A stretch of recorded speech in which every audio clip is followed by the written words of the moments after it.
Concordia is focused on public-private partnerships, and so let's go to that intersection. I want to talk about minerals. The Kasim report talks about how there is sort of a belligerence in the sale of precious minerals around the world. The electronics industry is the customer for this. What is it that the government needs to do, and what is it the business needs to do? Because it is obvious that money is going into the hands of the wrong people in places like this. Good luck on that question. I agree. You can take it. And I'll tell you what, from traveling all over the continent, from the north, from Libya, all the way down to South Africa, those who are in the control of the mineral are always the friends of those who are in the political, the head of the political institution. It's hard for the people on the bottom of the continent to benefit from what is happening. You know, you can go from Congo to South Africa, where you continue to see people living in some of the desperate conditions. You wonder, what is going on with all of this money coming on? You go in the north, from Libya to all of those beautiful countries that produce oil and gas. Money never reaches to the people. You go to Chad, you see people still living in the middle of the desert with no light, no electricity, no water. You go to Nigeria, it's the same way. You know, people still living on the top of the river, and they don't have nothing to eat. So, I don't know how it will change, and I wish one day I would get an opportunity to speak to the UN so I can challenge those world leaders and make them to change their mind, the way to see the life of their own people, because it's been very sad. I completely agree, and it also comes down to the opportunity for the United States to shine in this arena, promoting good democracy, free and fair elections, the idea that women can represent as well, empowering women to a great degree. The more that we can offer those kinds of things and that kind of education to the world, particularly Africa, the better off all of us will be. I mean, it's necessary, in my opinion, from what I've observed the elections there, and it was not a pretty sight. So if you're putting capital into these places and you are focused on a very, very specific issue, it's hard to avoid the topic of infrastructure. And we've seen a lot of public-private partnerships be built in this country around infrastructure development. So where does that sit for you both, and how is it that you can begin to operate in countries that really don't have any infrastructure? You know, I have a best example I can give you from your question. We have a good friends, Cindy and I, Freeport McMoran, which is the largest mining company in the world. They're operating in the Congo right now.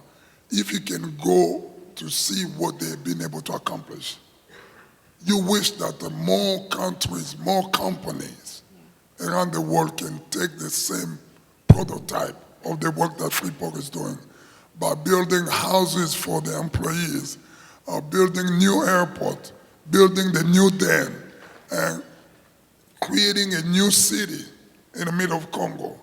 And those are the things that, for me, someone from the African descent, would like to see it happening in almost all over Africa. But as much as I travel, I'm not saying that. I completely agree, but what we do see are a very active Chinese group that build. If you drive on a paved road in Africa, it was built by the Chinese. I mean, that's our saying. We live by that. And you can view that as a good or a bad thing, either way, but they're doing something. And so I completely agree. I would love to see more public-private partnerships there, but in a way that resembles Freeport and other organizations, doing it the right way for the right reasons. I want to ask a question that Nick and I always love to ask people, especially with the sort of experience that both of you have. And Ms. McCain, you first, what keeps you up at night? Oh, Kenya kept me up at night. I know this, the idea of a little girl being raped, and not once, twice, but throughout her life, keeps me awake at night. Because my daughters were safe and I protected them, and I was able to protect them, but that's not the case throughout Africa at all. Those two things really do, and that's a very honest way for me to put it, that keeps me awake. Me, it's tough for me. You know, being from Africa, even though you live a beautiful life here with your wife and the kids, you wonder every day what's going on back home. How many more people you have to die before there's a peace in the Congo? For someone who have an experience of seeing your own mother dying during the conflict, and has seen the same conflicts keep going on 16 years later, and hearing the number of the people who have gone, almost about to reach 6 million, and nobody is talking about it. You wonder, last year during the election, the shooting break up in the capital city. One of my niece was shot. She was just standing in front of the house. We're trying to see what's going on, why people was running, and the bullet knocked her in the head. And you wonder yourself, how many more people in the family are you going to bury that they have to call you to send money for the funeral because there's nobody care about it? Those are the things trouble me, my wife and I, every day.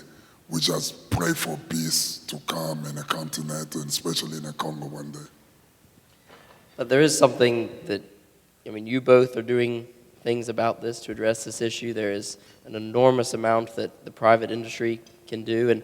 And I think one thing I've gleaned from your remarks, and then would love for you both to say a few words, is that the most effective way to address these kinds of issues and to operate in this part of the world is public-private partnerships.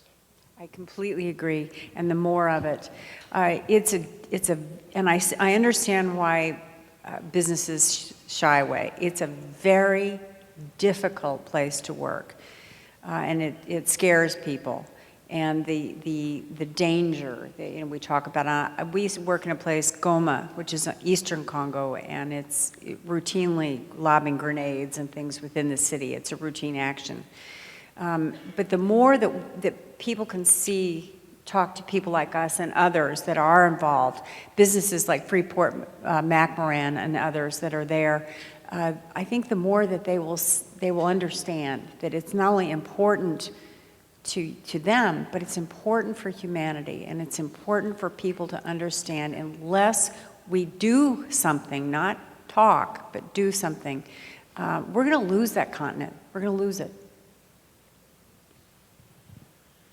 It's hard to follow, Cynthia. But my praise right now is that everybody wants to engage in the business to the continent of Africa. Please do so, because people are in need of job. My continent of birth, more than 1.some billion young population who are living right now under the age of 15 years old.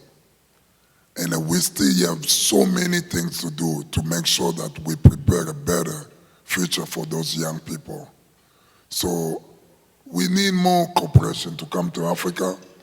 We understand that the Chinese have come in, are doing what they're supposed to do to improve some life. But it will be good for the American to take a lead as well in the continent of Africa, to improve the living condition of those people. So that's all I would say. We need your partnership.